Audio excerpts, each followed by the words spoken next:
It is Friday, the 22nd of March, and you are listening to the English broadcast of Workers Connect Radio, where we bring you the latest updates from the world of work. We will begin with the headlines. Death toll climbs to 8 while 24 other workers battle severe injuries after explosion at automotive parts manufacturing factory in Haryana's Rewari. Supreme Court directs state governments and union territories to provide ration cards to over 80 million migrant workers within the next 2 months. IT workers protest against exemption to companies under Industrial Establishment Standing Orders Act forces Labour Department to initiate tripartite process. Australian care workers secure historic 28.5% wage increase after landmark ruling of the Fair Work Commission. And International Labour Organization's new report reveals a 37% increase in illegal profits due to forced labour since 2014. Now news in detail. Death toll following explosion at auto parts manufacturing unit Lifelong Private Limited in Rewari district of Haryana has risen to 8 after 3 more workers succumbed to severe burn injuries yesterday. The deceased have been identified as 22-year-old Dev Anand, Vijay Kumar aged 25 years, Ajay Chauhan 28, Ramu 27 years, Rajesh 38 years, Daya Shankar, Pankaj and Amarjeet, all 3 aged 35 years. The police have filed a case under Section 34, 304A, 287 and 337 of the Indian Penal Code against the owners of the labour contractor company Incredible Manpower Force. However, there has been no action against the management or owners of Lifelong Private Limited, which is the principal employer of these workers. Over 70 workers were on duty when the mishap happened, in which 37 workers received severe injuries. Death toll in the matter is expected to rise as 24 workers are still battling for their lives at PGI Rohtak and Safdarjung Hospital in Delhi. The Supreme Court bench of Justices Hima Kohli and Ehsanuddin Amanullah, while hearing the public interest litigation regarding problems faced by migrant workers, has directed state and union territories to issue ration cards to about 80 million migrant workers registered on the eShram portal. The bench has directed the state and union territories to complete the task within 2 months when the matter comes up for hearing again. Earlier, the government had expressed its inability in ensuring ration cards to all workers, stating that the formalities of verification and eKYC were underway.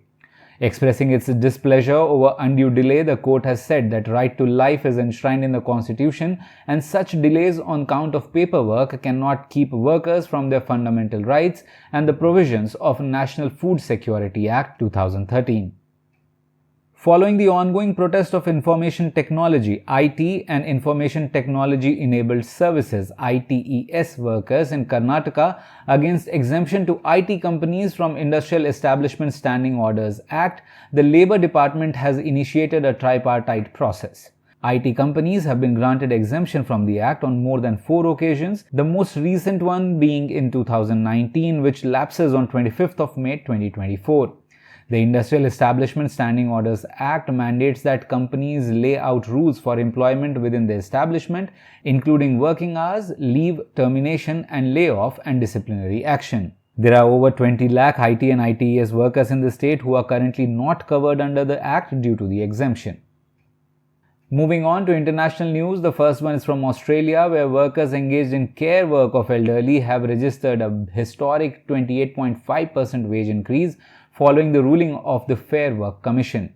The Health Services Union had initiated the demand for a 25% wage hike in November 2020, citing the complex and historically undervalued nature of the work of caregivers as they are mostly women.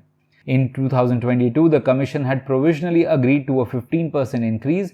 However, the recent ruling would hike the hourly wage for direct care workers between 18 and 28%, while support service workers such as laundry, cleaning and food service staff will get a 6.8% wage increase. The move is set to benefit over 2 lakh workers in both residential and home care settings. A recent report by the International Labour Organization (ILO) titled Profits and Poverty: The Economics of Forced Labour has revealed that illegal profits from forced labour have seen a 37% increase since the year 2014. Forced labor in the private economy generates around $236 billion in illegal profits per year. The report also highlights that there has been an exponential rise in people engaged in forced labor over the years. Between 2016 and 2021, the number of people in forced labor increased by 2.7 million. There were at least 27.6 million people engaged in forced labor on any given day in the year 2021. This figure translates to around 3.5 people for every 1,000 people living on this planet. That is all in this bulletin. We'll be back next week with the latest updates from the world of work.